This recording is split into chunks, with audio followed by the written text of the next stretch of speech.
नमस्कार, आप देख रहे हैं के न्यूज। मैं हूं आपके साथ सूरी चौहान। स्पेशल रिपोर्ट में आपका स्वागत है। और आज सबसे पहले बात होगी जम्मू कश्मीर के कुपवाड़ा सीट के मतदाताओं में वोटिंग के उत्साह की और उत्तराखंड की धामी सरकार के कामकाज की।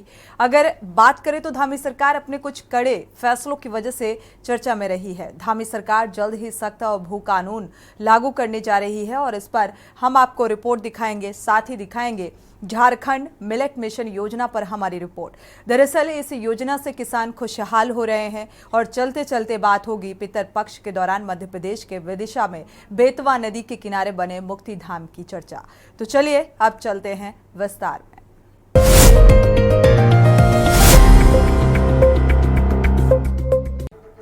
और सबसे पहले बात स्पेशल रिपोर्ट में जम्मू कश्मीर में 10 साल बाद हो रहे चुनाव का उत्साह देखते बन रहा है। कुपवाड़ा के मतदाताओं की बात की जाए तो यहां समस्याएं अलग हैं तो वोटरों की मांगे भी कुछ अलग हैं। लोग अपने जनप्रतिनिधि से बेहतर सुविधाओं की उम्मीद करते हैं।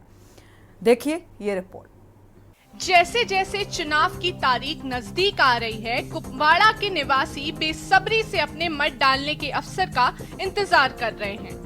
उन्हें उम्मीद है कि वे ऐसे नेताओं को चुनेंगे जो जिला मुख्यालय के लंबे समय से चले आ रहे मुद्दों को संबोधित करेंगे। कुपवाड़ा निर्वाचन क्षेत्र के मतदाताओं ने कई तरह की चिंताएं व्यक्त की हैं। वो उम्मीद करते हैं कि नया नेतृत्व सुविधाएं मुहैया कराएगा। उनकी मांगों में सबसे प्रमुख है एक बेहतर अस्पताल। बता दें कि जिला मुख्यालय में फिलहाल पर्याप्त स्वास्थ्य सुविधाओं का अभाव है, जिससे निवासियों को मामूली चिकित्सा समस्याओं के लिए भी पड़ोसी जिलों में जाना पड़ता है। एक स्थानीय निवासी ने जोर देकर कहा, हमें यहाँ एक बेहतर अस्पताल की आवश्यकता है। ये लंबे समय से लंबित है और अधिकारियों को स्वास्थ्य सेवाओं को प्राथमिकता देनी ही चाहिए। हमें बुनियादी चिकित्सा उपचार के लिए इतनी दूर नहीं जाना चाहिए। वहीं यातायात भीड़ एक और गंभीर समस्या है। निवासियों ने उचित पार्किंग स्थलों की कमी को उजागर किया, जिससे जिला मुख्यालय में अक्सर ट्रैफिक जाम होता है। पर्यटन को बढ़ावा देना भी मतदाताओं के एजेंडे में प्रमुखता से शामिल है। कहा जा रहा है कि कुपवाड़ा में कई खूबसूरत पर्यटन स्थल हैं, लेकिन वे अविकसित हैं। हमारे यहाँ कई पर्यटन स्थल हैं जो आगंतुकों को आकर्षित कर सकते हैं, लेकिन सरकार को उनका प्रचार करने की आवश्यकता है। वो कहते हैं कि हमें उम्मीद है कि नया नेतृत्व इस पर ध्यान देगा। वहीं युवा बेरोजगारी भी गंभीर मुद्दा बनी हुई है। क्षेत्र में बड़ी संख्या में शिक्षित युवाओं के बावजूद रोजगार के अवसर कम हैं। लोग कहते हैं कि रोजगार सृजन नए नेतृत्व के लिए प्राथमिकता होनी चाहिए। हमें पहले भी नौकरियों का वादा किया गया, लेकिन इस बार हम केवल बातें नहीं बल्कि काम चाहते हैं। कुल मिलाकर कुपवाड़ा के लोगों को उम्मीद है कि आगामी चुनाव महत्वपूर्ण बदलाव लाएंगे। असेंबली इलेक्शंस हैं तो असेंबली इलेक्शंस में आप देखें उतना पावर है नहीं हमारी असेंबली में अभी, जितना आप देख सकते थे पहले जब ये जम्मू कश्मीर एक स्टेट था। अब जब यूनियन टेरिटरी बन गए तो हमारा बस यही रहेगा, डेवलपमेंट हो, रोड्स के बारे में बात करें, हमारे स्कूल्स के बात करें, हमारे एजुकेशन की बात करें, हमारे हेल्थ सेक्टर की बात हो।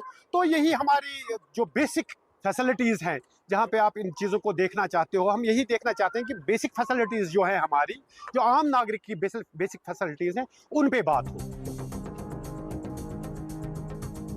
बता दें कि जम्मू कश्मीर का कुपवाड़ा उन 40 विधानसभा सीट में एक है जहां चुनाव के तीसरे दौर में 1 अक्टूबर को वोटिंग होगी।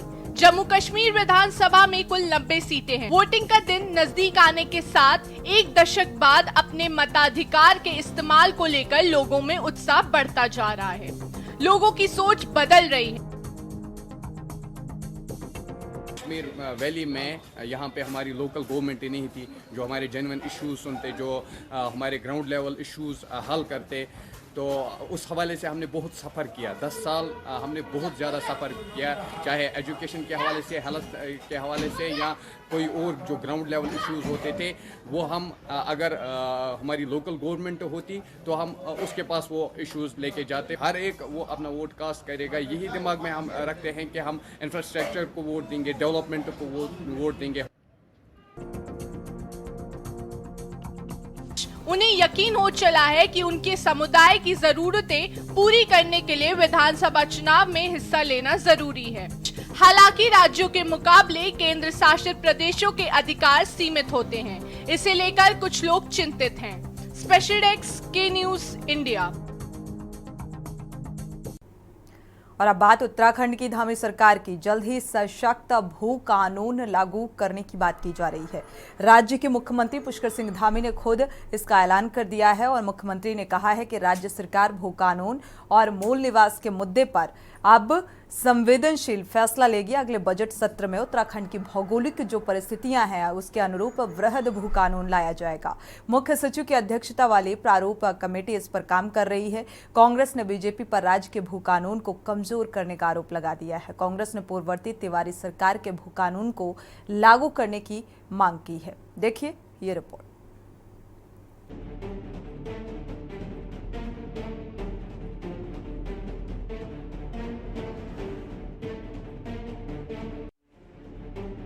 देवभूमि उत्तराखंड में पिछले लंबे समय से चली आ रही सशक्त भू कानून लागू करने की मांग अब धामी सरकार पूरी करने जा रही है। राज्य के मुख्यमंत्री पुष्कर सिंह धामी ने राज्य की जनता को आश्वस्त किया है कि उनकी सरकार अब इस मुद्दे पर गंभीर है और अगले बजट सत्र में उत्तराखंड की भौगोलिक स्थितियों के अनुरूप एक बृहद भू कानून लाएंगे।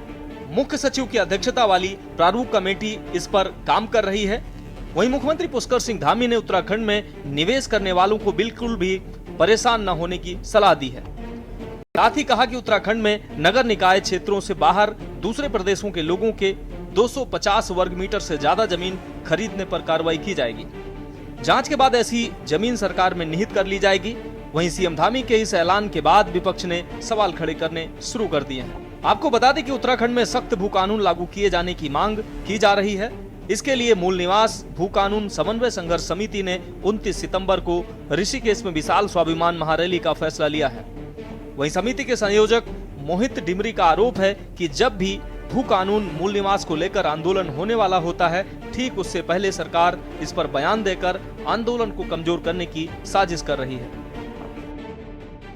भू कानून है, मूल निवास है, जो ऐसे मुद्दे हैं, इन सभी मुद्दों को लेकर हम हमेशा से संवेदनशील रहे हैं। हम संवेदनशील हैं और अगले बजट सत्र में हम उत्तराखंड की जो भौगोलिक परिस्थितियों के अनुरूप इस पर, चूंकि पहले से एक कमेटी बनी हुई है, कमेटी काम कर रही है, प्रारूप बनाने के लिए कमेटी का गठन भी किया हुआ है, मुख्य सचिव की अध्यक्षता में उसमें काम चल रहा है और इसके अनुरूप एक वृहद भू कानून लाने के लिए हम प्रयासरत हैं कि हम इसमें एक भू कानून लाएंगे। और जिस प्रकार मार्च 2021 से अब तक लंबे समय से चले आ रहे अनेक मामले ऐसे थे और जिन मामलों पर फैसले नहीं हो पा रहे थे, उन सभी मामलों पर हमने फैसले भी लिए हैं। चुनौतीपूर्ण मामले रहे हों, उनका भी निस्तारण किया है, हमारी ही सरकार ने किया है।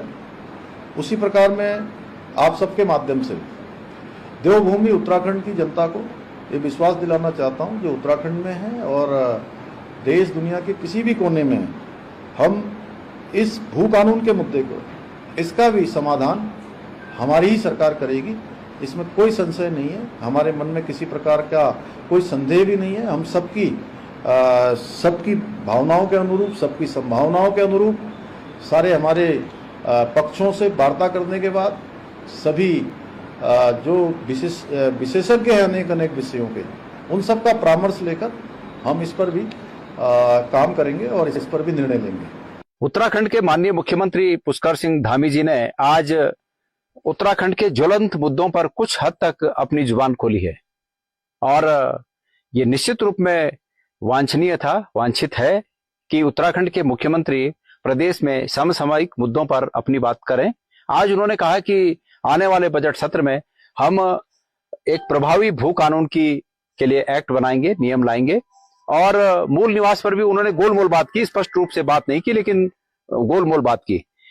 उन्होंने ये मूल रूप से आज ये कहा कि जो 250 वर्ग मीटर की जो छूट की बात है उसको कितने परिवार के कितने लोगों ने विभिन्न क्षेत्रों में खरीदा है, हम उसको देखेंगे। साथियों, मूल निवास और भू कानून को लेकर 29 सितंबर को ऋषिकेश में एक स्वाभिमान महारैली होने जा रही है और इससे पूर्व आज एक बार फिर हमारे प्रदेश के मुख्यमंत्री पुष्कर सिंह धामी जी ने अपना बयान दिया है। यह पहली बार नहीं है जब उनका बयान भू कानून को लेकर आया हो। जब जब उत्तराखंड में महारैलियां होती हैं उससे पूर्व मुख्यमंत्री का बयान आता है कि हम मजबूत भू कानून ला रहे हैं, लेकिन आज तक सशक्त भू कानून की दिशा में सरकार बिल्कुल भी आगे नहीं बढ़ी है। हम तो उम्मीद कर रहे थे गैरसैंण में जो विधानसभा सत्र हुआ वहां पर मजबूत भू कानून आएगा, मूल निवास 1950 को लेकर विधेयक पारित होगा, लेकिन वहां पर जब हमने देखा मंत्री विधायकों ने अपने वेतन भत्ते बढ़ाए लेकिन मजबूत भू कानून और मूल निवास 1950 की बात नहीं हुई। आप देखिए कौन वो सरकार थी जिस सरकार में भू कानून को कमजोर किया गया।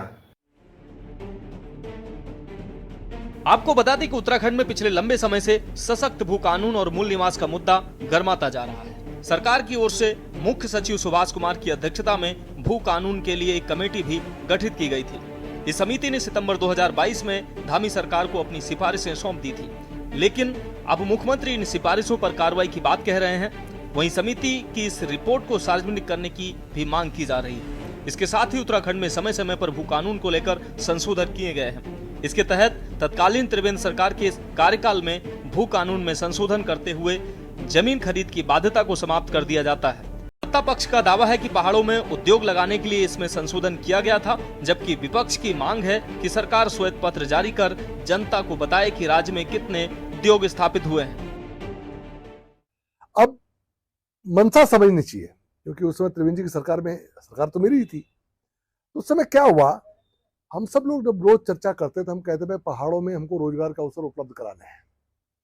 तो पहाड़ों में अगर हमको उद्योग ले जाने हैं, पहाड़ों में हमको वेलनेस सेंटर्स ले जाने हैं, पहाड़ों में हमको सोलर पावर प्लांट लगाने हैं, पहाड़ों में हमको फूड प्रोसेसिंग यूनिटें लगानी, ये सब चीजें लोगों के जहन में भी रहती हैं कि पहाड़ का जब औद्योगिकरण होगा तो वहाँ रोजगार के अवसर बढ़ेंगे और वहाँ के लोगों को रोजगार मिलेगा। ये हमारा एक दृष्टिकोण रहता है। तो त्रिवेंद्र जी के समय जब एक समिट हुआ, यहाँ पर इन्वेस्टर समिट हुआ, तो उसमें ये विषय आया कि आखिर पहाड़ों में हम कैसे करके उद्योग लगाएं। सीलिंग हटा दी 12.5 एकड़ की, बहुत अच्छा किया। उसके बाद परमिशन हटा दी, बहुत अच्छा किया। उसके बाद जो जिस प्रयोजन के लिए खरीद रहे हो इंडस्ट्री लगाने के लिए, और बना रहे हो अयाशी गड्ढा, बना रहे हो स्विमिंग पूल, बना रहे हो रिसोर्ट, बना रहे हो बड़े बड़े फार्म हाउस, तो ये बहुत अच्छा किया त्रिवेंद्र सिंह रावत जी ने, बहुत बड़ा इन्वेस्टर। त्रिवेंद्र सिंह रावत जी हमें जरा बतावें, 2,25,000 करोड़ रुपया इन्वेस्टमेंट आएगा ऐसा उन्होंने कहा, बताएं मुझे, और धामी जी भी बताएं, उन्होंने भी इन्वेस्टर समिट करा, दोनों बताएं कि इन्वेस्टर समिट के बाद कितना कितना इन्वेस्टमेंट इस राज्य में आया, कौन कौन सी इंडस्ट्री, कौन कौन से उद्योग इस राज्य में आए, कितना रोजगार सृजन हुआ, बता दें, श्वेत पत्र जारी कर दें इसमें। कुल मिलाकर राज्य के मुख्यमंत्री पुष्कर सिंह धामी ने बड़ी घोषणा करते हुए सशक्त भू कानून लागू करने का दावा किया है। साथ ही अगले बजट सत्र में उत्तराखंड की भौगोलिक परिस्थितियों के अनुरूप एक बृहद भू कानून लाने का भी दावा किया है। अब देखना होगा कि मुख्यमंत्री पुष्कर सिंह धामी अपने वादे को कब तक पूरा करते हैं। Uttarakhand desk report. Special report में वक्त एक छोटे से ब्रेक का, लौटेंगे जल्द।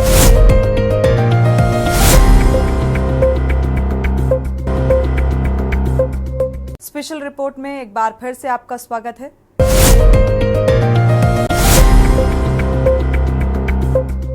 और अब बात झारखंड की। हेमंत सोरेन सरकार ने मोटे अनाज की खेती को बढ़ावा देने का अभियान छेड़ दिया है और मिलेट मिशन योजना की शुरुआत से किसानों में भारी उत्साह है। और इस योजना के तहत बेगाबाद प्रखंड के कई गांवों में बड़े पैमाने पर इसकी खेती की जा रही है और इसमें पुरे, नैया डाबर, विजयपुर, जड़पनिया सहित अन्य गांव भी शामिल हैं। देखिए ये रिपोर्ट। खेती को बढ़ावा देने के लिए झारखंड सरकार और केंद्र सरकार कई प्रकार की योजनाओं का संचालन कर रही है। हाल ही में झारखंड सरकार के द्वारा खेती को बढ़ावा देने के उद्देश्य से झारखंड मिलेट्स मिशन की शुरुआत किया गया है। सरकार सरकार द्वारा इस योजना में किसानों को मोटे अनाजों की खेती के लिए प्रोत्साहित किया जा रहा है, जिसके लिए सरकार द्वारा किसानों को प्रोत्साहन राशि भी दिया जा रही है।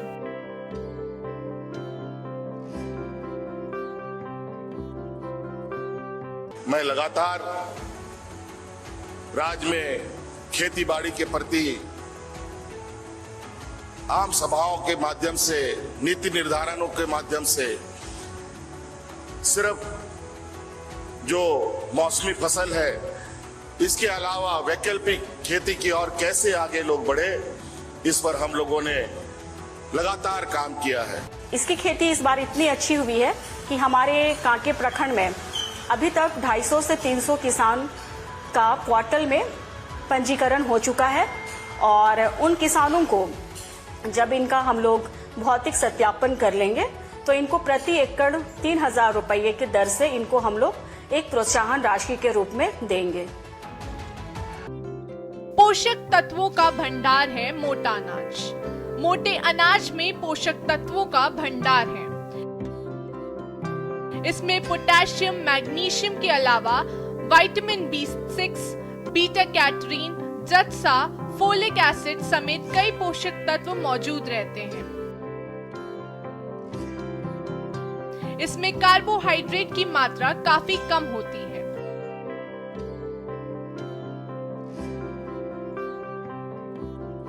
कार्बोहाइड्रेट कुपोषित माता और बच्चों के लिए वरदान साबित होता है। इसमें कैल्शियम पाए जाने के कारण ये हड्डियों के लिए काफी लाभदायक है। झारखंड के कांके में रागी की लहलहाती फसल किसानों की खुशी बयां कर रही है। किसानों के चेहरों पर मुस्कान आई है। झारखंड मिलेट्स मिशन के जरिए इस योजना में किसानों को वित्तीय मदद दी जाती है। योजना से न सिर्फ टिकाऊ खेती को बढ़ावा मिलता है, बल्कि किसानों को भी आमदनी बढ़ती है। हेमंत सोरेन की अनुवाई में झारखंड सरकार मिलेट्स की खेती के लिए हर एकड़ खेत पर खेती को बढ़ावा देने के लिए राज्य सरकार और केंद्र सरकार कई प्रकार की योजनाओं का संचालन कर रही है। सरकार किसानों को प्रोत्साहन राशि के तौर पर 3,000 रुपए। सरकार की इस योजना ने कई किसानों की जिंदगी बदल दी है। योजना की बदौलत उनकी आमदनी बेहतर हुई है और जिंदगी में सुकून आया है। महमूद आलम और कई किसान इस योजना के फायदे गिनाते हैं। सिर्फ मोटे अनाज की खेती ही नहीं, योजना का मकसद उपज बढ़ाना भी है। इसके लिए राज्य सरकार ने एग्री क्लिनिक बनाए हैं। हुआ है, बाजरा है, ज्वार है लगाने का मिलेट मिशन के अंतर्गत में मोटा अनाज के तौर पे हम लोग को जो भी बेनिफिशरी को दिया गया है उसमें हम लोग कार्य कर रहे हैं। और हमारे सामने जो मड़ुआ का खेती लगा हुआ है, ये हम लोग का बहुत सौभाग्य की बात है कि हम लोग को आज मिलेट मिशन के अंतर्गत में काम करने का मौका मिला है। खेती बाड़ी करते हैं और मड़ुआ का भी लाभ मिल रहा है 25,000, तो मिलते रहेगा। हम भी करते रहेंगे, कोशिश तो बहुत करेंगे।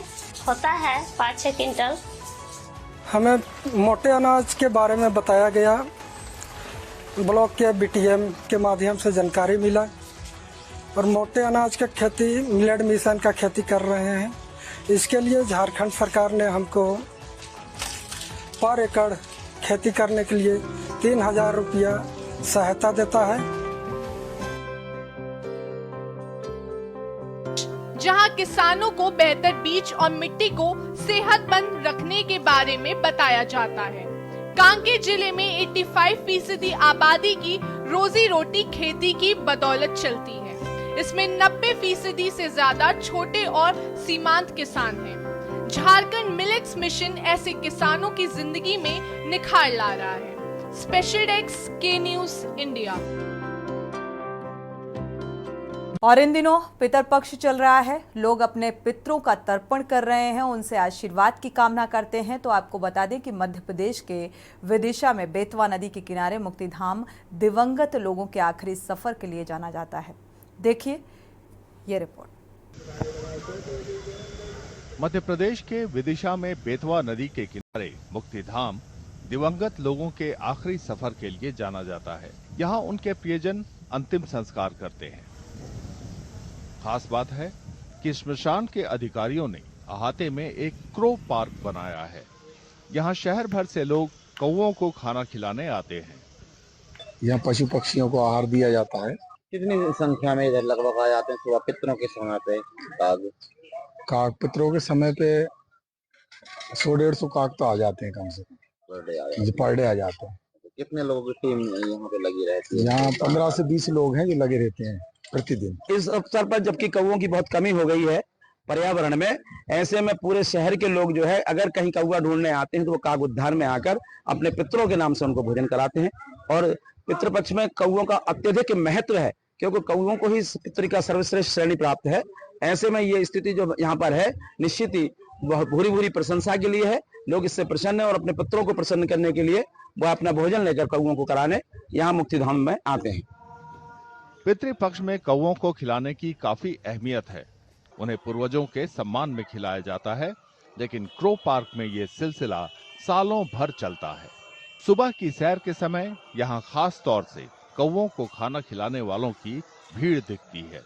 मैं यहाँ पिछले 20 सालों से रेगुलर आ रहा हूँ। हर सुबह मेरी यहाँ जरूर आता हूँ मैं।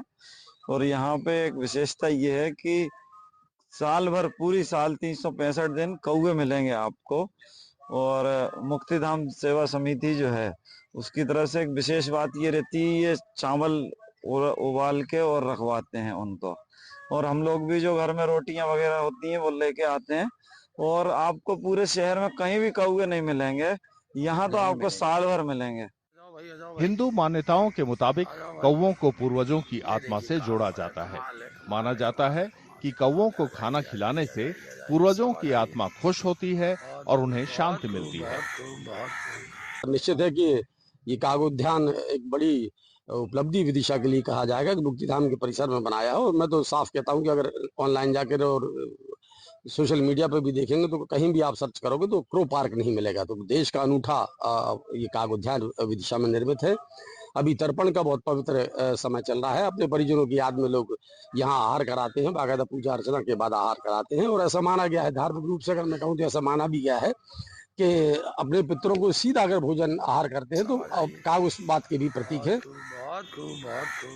विदिशा के मुक्तिधाम में क्रो पार्क को पूर्वजों की आत्मा को शांति देने और जिंदगी के बाद उनके सफर में मदद देने का जरिया माना जाता है। ये आनंद अलग ही है, समोसे, कचौरी, भाजी वड़ा और फुल आनंद। स्पेशल रिपोर्ट में मेरे साथ फिलहाल बस इतना ही। आगे खबरों के लिए आप देखते रहिए के न्यूज़ इंडिया।